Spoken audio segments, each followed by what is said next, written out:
Welcome back, and now for the news in detail. The US-led coalition says 3 of its troops have been wounded in a fresh spate of rocket attacks on the Taji airbase north of Baghdad. In a tweet, a coalition spokesman confirmed at least 25 rockets hit the base hosting foreign troops. Earlier, the Iraqi military said 2 air defense personnel were injured in the attack. Iraq's Joint Operations Command said 33 Katyusha rockets were launched near a section of the Taji base. It said the military found 7 rocket launchers and 24 unused rockets in the nearby Abu Izam area. No group has claimed the responsibility for the attack yet. A similar rocket attack on Wednesday killed 2 US troops and a British soldier. That prompted Washington to launch retaliatory airstrikes the next day, which killed 6 Iraqis. The US blames the Iran-backed Kataib Hezbollah Iraqi militia for the attack and said its airstrikes targeted the group. Iraq condemned the US airstrikes, saying they were a violation of its sovereignty and targeted aggression against its armed forces. Turkey says it has killed 11 militants from the Kurdistan Workers' Party in northern Iraq. The Defense Ministry says the PKK terrorists were killed during air-backed operations in the Matina region. It said such operations will continue without slowing down. Earlier, the ministry said over 400 Kurdish militants have been killed in northern Iraq over the past 5 months. Turkey holds the PKK responsible for the deaths of some 40,000 people in a 30-year conflict. Turkish and the British defense ministers have visited Ankara's southeastern borders to observe the plight of displaced Syrians. State media said Hulusi Akar and Ben Wallace were in Turkey's border post in Hatay province. Said they monitored the refugee situation in northern Syria's Atma camp from an observation tower. The 2 ministers also met the UN Regional Humanitarian Coordinator for the Syria crisis. Wallace said the UK supported Turkish operations to stop the conflict in Idlib province. He said London is ready to support Ankara nationally and through NATO activities. The UN representative praised Turkey's efforts to protect Syrians following a ceasefire agreement between Ankara and Moscow. He said more than 60% of the people in refugee camps are children and urged the international community to stand with Turkey. Moving on to Libya, where the government of National Accord says it has killed 25 soldiers from General Khalifa Haftar's LNA forces while thwarting attacks in South Tripoli. A statement from the government spokesperson Mohammed Junono said 4 military vehicles from the Eastern Army were destroyed. Junono said 15 people were killed during the fighting in Ramallah, while 10 LNA soldiers were killed in the areas of Zara and Matabat. He said Libya's warring parties have agreed to a ceasefire on 12th of January, but have continued the fighting, accusing each other of breaking the truce first. The war in Tripoli has killed over 100,000 people so far and displaced 1 million more. The United Nations High Commissioner for Refugees says it has evacuated 128 refugees from Libya to Niger. The UN body said it transported people to its transit center in the Nigerian capital Niamey, the first evacuation of the year. The UNHCR said refugees from Sudan, Somalia and Eritrea recently released from detention were part of this group. Thousands of illegal immigrants use Libya as the staging post in their journey across the Mediterranean and into Europe because of the chaos in the country. Immigrant shelters in Libya are crowded with thousands of people either rescued from the sea or arrested by the Libyan security forces. The UNHCR says there are currently 1,000 refugees and asylum seekers held in official detention centers in the country. Afghanistan's defense ministry says Taliban attacks have peaked despite an expected reduction in violence following the Doha peace deal. The Taliban and Washington signed a peace deal to bring stability to the war-torn country on 29th of February.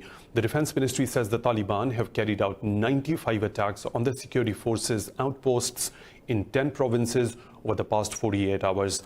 Meanwhile, the Taliban say they have cleared northeastern province of Kunar from ISIS militants after an extensive operation.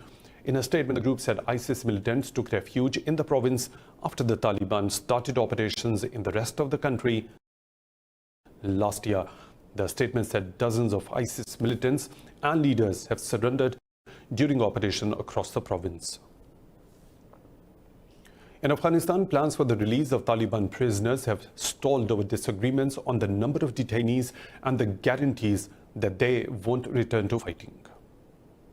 In a statement, Afghanistan Security Advisor Javed Faisal said no prisoners will be released if there are no assurances for peace. Earlier this week, President Ashraf Ghani agreed to free 1,500 prisoners on Saturday, with plans to release the remainder once conditions were met. But the Taliban insist all 5,000 prisoners should be released without any preconditions as mentioned in the Doha peace deal. The release of the prisoners poses a major hurdle to starting peace talks between the Taliban and the Afghan government. Besides this, the additional challenge of rising discord between Ghani and his political rival Abdullah is overshadowing the peace process. Both men say they are the country's rightful leader. Their feud is leading to the risk of parallel governments and is hindering the appointment of a delegation to negotiate with the Taliban. In India, Congress leader Ghulam Nabi Azad says New Delhi must reverse its decision to scrap occupied Kashmir's special status. Speaking after meeting former Chief Minister Farooq Abdullah in Srinagar, Azad said the political process should begin in Kashmir. He said the decision of declaring the occupied Kashmir as a union territory is an insult to the people of the state. He also called for the release of all the political detainees in the occupied valley. In India, the New Delhi Assembly has passed a resolution against the BJP government's National Population Register of Citizens. Earlier, West Bengal, Punjab, Kerala, Rajasthan and Telangana passed Anti-Citizenship Act motions. Addressing the Assembly, Delhi Chief Minister Arvind Kejriwal said the House has passed a resolution to not implement the NPR in the national capital. Kejriwal said he, his wife and the entire cabinet don't have birth certificates to prove citizenship and asked if they all too will be sent to detention centers. Meanwhile, Uttar Pradesh police have started targeting the male relatives of the women protesters of Deoband in Saharanpur district. The demonstrators say the move aims to pressurize the women into ending their 46-day protest. The worldwide death toll from the new coronavirus pandemic has now reached over 5,200. Europe is now battling to contain the outbreak as the total infected cases around the globe shoot over 140,000. Meanwhile, Iran has reported 97 more deaths, raising the country's total to 611. More in this report. As China recovers from the new coronavirus, Europe has now become the epicenter of the global pandemic. Many European countries have been forced to take unprecedented steps on war footing to fight the outbreak amid mounting deaths. The World Health Organization has urged countries to use aggressive measures, community mobilization, and social distancing to save lives. Europe has now become the epicenter of the pandemic, with more reported cases and deaths than the rest of the world combined, apart from China. More cases are now being reported every day than were reported in China at the highest of its epidemic. Kenya, Ethiopia, Sudan, and Guinea have announced their first cases as the disease has now spread to at least 18 countries in Africa. In England, local and mayoral elections have been postponed for a year to May 2021 due to the coronavirus outbreak. Spain has also declared a state of emergency in a bid to counter the COVID-19. The state of emergency is a legal tool recognized in our constitution to confront a crisis as extraordinary as that which now faces the entire world and our own country. Meanwhile, China has sent a plane load of medical supplies, including masks and respirators, to Italy to help the country deal with its growing crisis. U.S. President Donald Trump has declared a national emergency with 46 U.S. states hit by coronavirus. In the meantime, the U.S. House of Representatives has approved an aid package to expand safety net programs and limit the economic damage. More in this report. With countries around the world closing their borders, the U.S. is also working to control spread of the new coronavirus pandemic. In the lower house, a bipartisan vote of 363 to 40 approved the aid package. The 110-page bill does not include the $1 trillion payroll tax cut Trump had called for.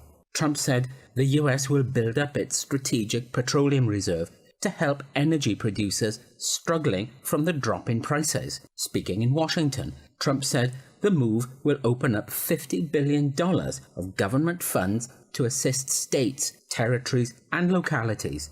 And in the coming weeks, we will all have to make changes and sacrifices, but these short-term sacrifices will produce long-term gain. And again, I've said we're learning a lot for the future, and future problems like this, or worse, it could get worse. This, or worse, it could get worse. The next 8 weeks are critical. We can learn, and we will turn a corner on this virus. Meanwhile, a large number of Washington, D.C.'s tourist sites have been closed. White House tours have been called off, while the Kennedy Center has suspended all performances until the end of the month. We knew we just had to close it down. It is really sad. It's really tough for our patrons, our artists, and our staff. But we really think it's the most important thing to do, to be a part of this larger effort to contain this virus. The state of Louisiana has delayed its Democratic presidential primary until June the 20th. Voting in Arizona, Florida, and Illinois will still go ahead as planned.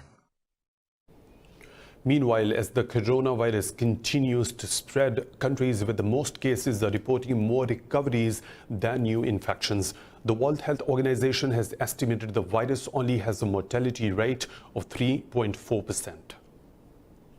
In China's Hubei province, over 50,000 people have recovered since the outbreak, with only 4 cases reported in the past 24 hours. South Korea says it has 107 new cases, while 204 people have returned to health and been discharged from the hospital. This is the second day in a row that South Korea has reported more recoveries than new infections. Similarly, 71,694 COVID-19 patients have shaken off the illness around the world. Chinese President Xi Jinping said China will continue to provide maximum assistance to South Korea, Iran, Italy, and Spain to fight the outbreak.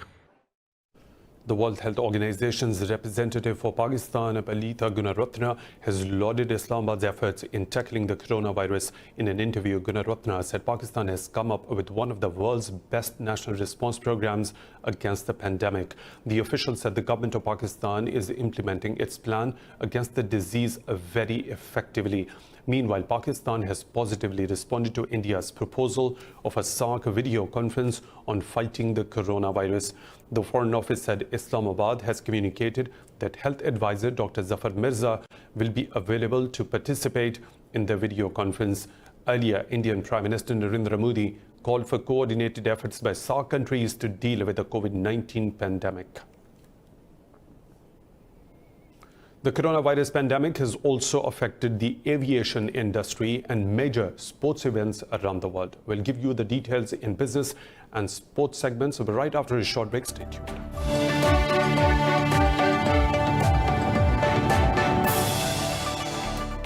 Welcome back. South Sudan now has a new unity government, but communal violence rages in the state of Zhongli in the country's east. Fights between Nuer and Mural communities have left towns destroyed and filled hospitals with the injured and the dead. More in this report.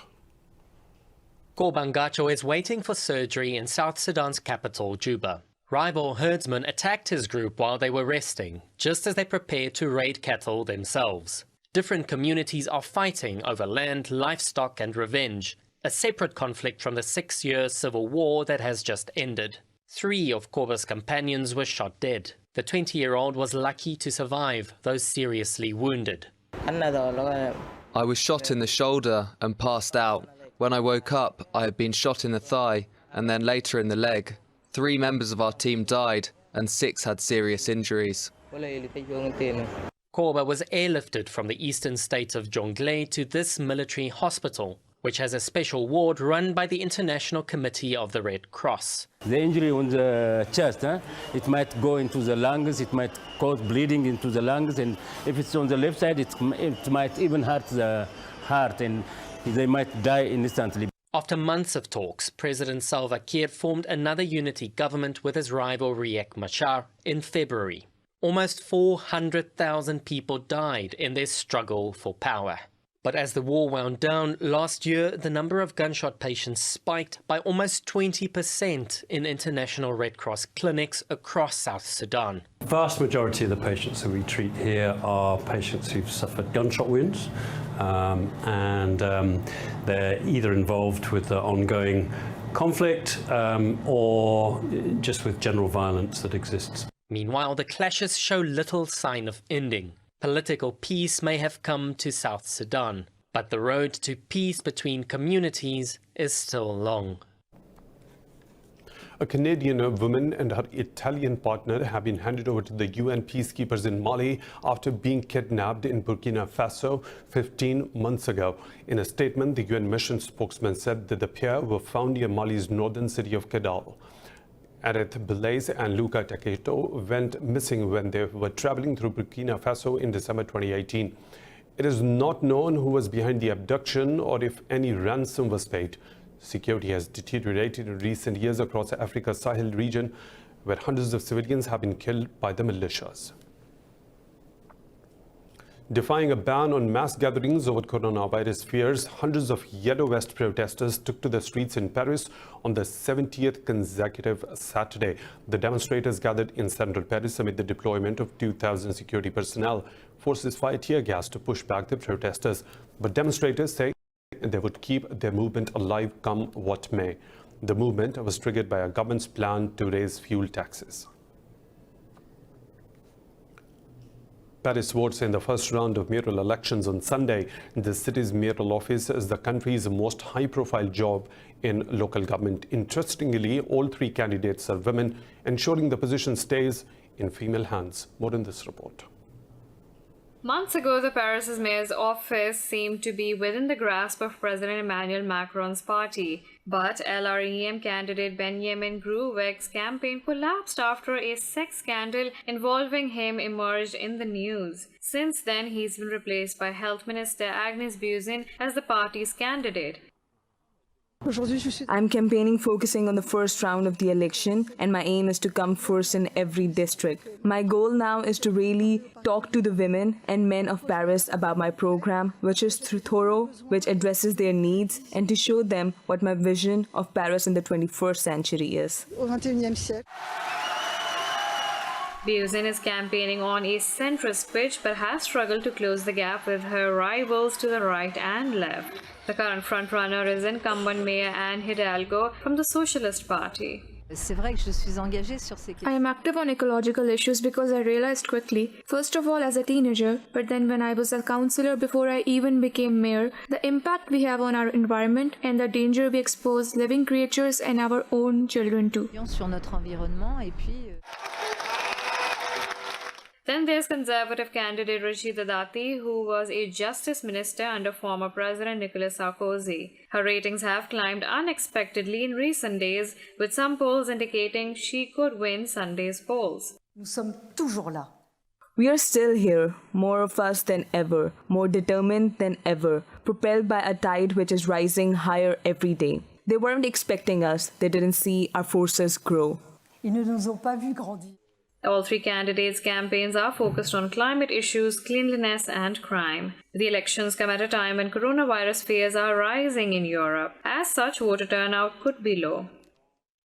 With growing coronavirus concerns, New Zealand has called off a national remembrance service marking 1 year since the Christchurch attacks. The event was scheduled to be held tomorrow. New Zealand confirmed its 6th case of COVID-19 on Saturday. It was anticipated that the remembrance service will attract a large crowd, with many travelling from across the country. The Christchurch mayor said that the way New Zealanders came together and responded to the attacks became a message to the world. Last year, 2 mosques were attacked in Christchurch, killing over 50 Muslims and injuring dozens of others. Earlier, Prime Minister Jacinda Ardern said that everyone entering the country would have to self-isolate for 14 days.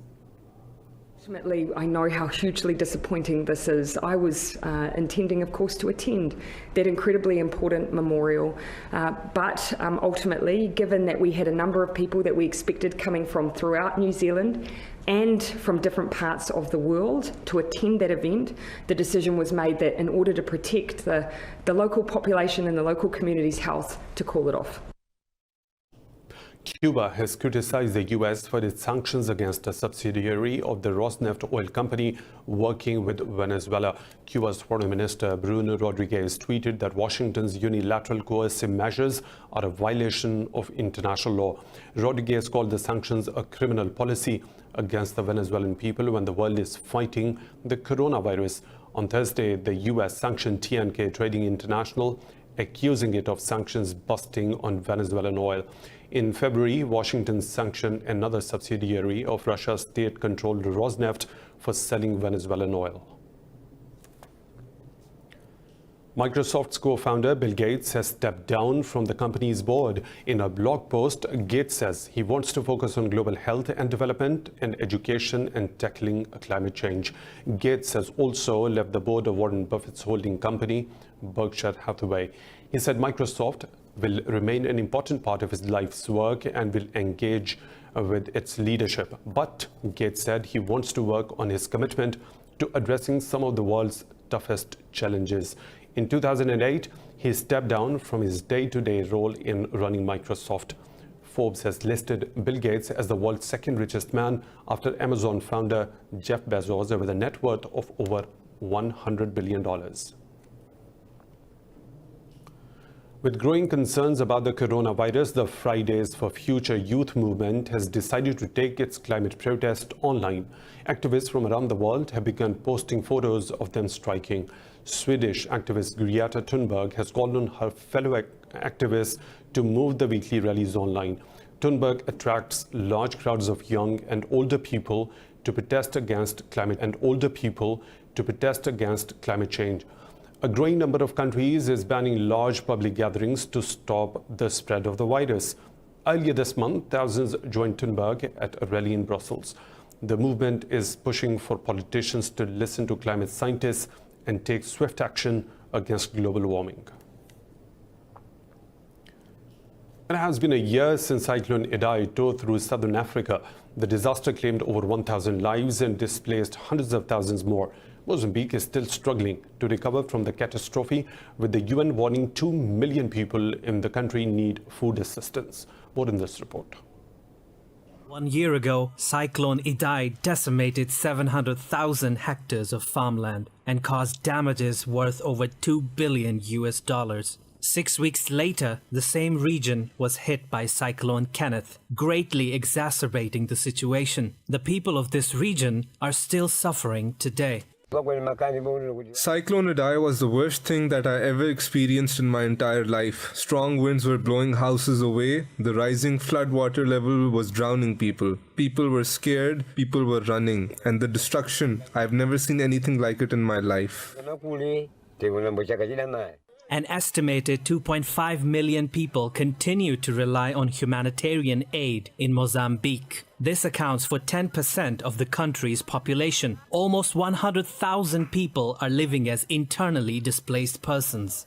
Unfortunately, 1 year on after the cyclone, there are still 2 million people who need food assistance today, which is really sad because it's a country that used to produce a lot of food, and in many areas around Beira, WFP wasn't distributing food before, and now we are helping them to get back on their feet by providing food every month. Locals fear such disasters could become a regular occurrence because of climate change. I'm worried that these weather events are getting worse and worse, and that the donor countries helping us when these things happen are going to get fed up with giving us aid. For now, the southern African nation is completely dependent on foreign aid. Meanwhile, the situation is getting worse because of an ongoing drought. Amnesty International has warned global support for humanitarian operations in the region is dwindling. Amsterdam's canal boat rides are one of the city's biggest tourist attractions. Unfortunately, they are powered by diesel, a major contributor to global climate change. The Dutch government has decided to take on the issue, replacing the boat's diesel engines with electric motors. There are 12,000 recreational boats in Amsterdam that cater to 4 million passengers daily. Only 5% of them are emission-free. Most run on diesel, which contributes to air pollution, water pollution, and global climate change. Taking note of the problem, the authorities have planned to phase diesel engines out of the canals by 2025. They've already launched a floating charging station for electric boats. Over here, you see the power cables who connects the batteries with the engine. And most important, the communication cables, so we can read all the data from the batteries and also see if there are any problems with the batteries. The authorities hope to have 100 charging stations installed by the end of 2021. And what this battery does is capture the energy when it's there, capture it off-grid in this battery and move it to the places off-grid again where it's needed. So this is, instead of having all these new power plants and all these new power stations within a city where there's simply not enough room for. Work is also underway to convert the mostly diesel-based fleet to electric power. 75% of the city's 550 commercial vessels qualify as emission-free. Officials are already working on the transition of the rest to electric power. In Chile, an indigenous tribe known as the Yagana are at a risk of losing their cultural identity. The group has historically depended on fishing and canoeing. One 71-year-old Yagan Indian has devoted himself to keeping these traditions alive. Details in this report. The Yagan tribe once lived off fishing, paddling their canoes along coastal waterways. Today they depend on tourism, making handicrafts and working as seasonal laborers. The community has shrunk over the decades and only a few hundred Yagan people remain today. So, the descendants of Yagan people, who are very few due to the events we know about, including the colonization, epidemics, they have practically disappeared, and what is left? Only cultural goods. Their language, which has no written form, is also at risk of vanishing. In my opinion, it will disappear because at the moment there are children who want to learn the language, but then when they are teenagers, I think they will feel embarrassed. In an effort to save Yagan culture, one group of young people has devoted themselves to transmitting their languages to the new generation. Recently, the Chilean government returned several patrimonial pieces that were in a museum for 100 years back to the Yagan. We have a debt with original peoples. It is the case of the Yagan people. Representatives of the community hope that with their efforts, the future of the indigenous community will be preserved. Earthworms are probably one of the last things you could ever imagine eating, but one Latvian scientist says the creepy, slimy creatures are an excellent source of protein. They are cheap, and unlike more mainstream sources of protein, they have no carbon footprint. More in this report. Most people would probably rather eat a burger or steak than earthworms. But food science researcher Idra Gedrovica says you should give them another chance. She says earthworms have just as much protein as beef or chicken and up to 3 times as much when dry. If you look at the nutrient quality, earthworms are rich in protein. In fact, when they are fresh, they are equivalent to the meat we are using. But when dried, they are 3 times as rich in protein as meat and other sources.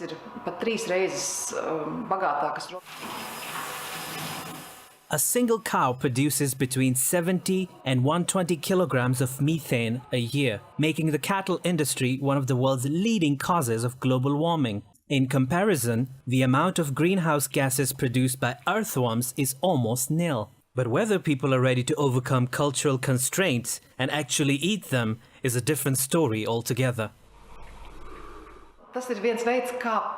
This is a way to slowly make people accustomed to something so unusual, because to immediately and completely replace the usual protein sources that come from meat with earthworms is unacceptable for people. The products they use on a daily basis are more likely to continue to be used, even if one of the raw materials is so unusual and it could be more easily accepted.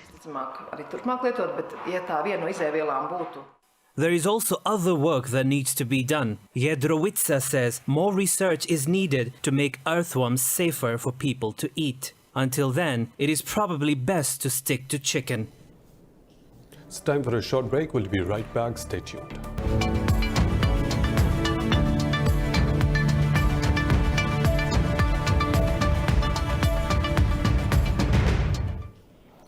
The International Air Transport Association says the coronavirus crisis could cause the collapse of major international airlines if it lasts another 3 months. The airline industry body has urged the governments to support transatlantic carriers hit by cash flow problems. The IATA CEO, Alexander Dijuniak, says the crisis could spark more consolidation in the beleaguered industry. The body's chief says some airlines will suffer serious financial difficulties. The fallout from the coronavirus has spread across the Pacific. On Friday, Australian travel firms issued profit warnings while Japanese carriers slashed capacity. US airlines have rushed to cut flights to Europe in the wake of the new travel restrictions. Dijuniak asked Washington to review its decision to restrict travel to Europe. Asking, all the governments who have put restrictions, and the U.S. government particularly, to review the decision permanently to see whether they can alleviate or waive that decision. The sooner the better. Additionally, we are asking governments, to permanently assess the economic consequences of these type of measures. Lebanon's Hezbollah movement says it can accept an IMF financial rescue package for Beirut under reasonable conditions. Hezbollah has previously strongly opposed foreign interference in the country's crisis-hit economy. Hezbollah's chief Hassan Nasrallah said there is no problem with any help if it does not impose conditions that harm the country's interests. Nasrallah said he was against raising the value-added tax, particularly for the poor. Lebanon has been rocked by a month of a long political and financial crisis. In February, Prime Minister Hassan Diab met IMF delegation in Beirut to seek advice and opinion on how to counter the ongoing economic crisis.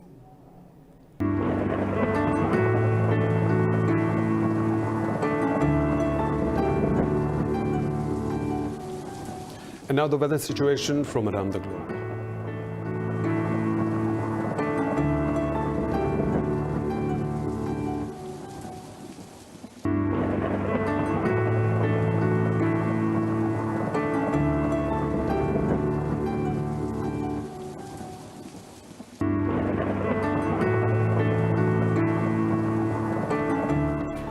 And that's all for now. For the latest updates, you can follow us on social media at Indus Special.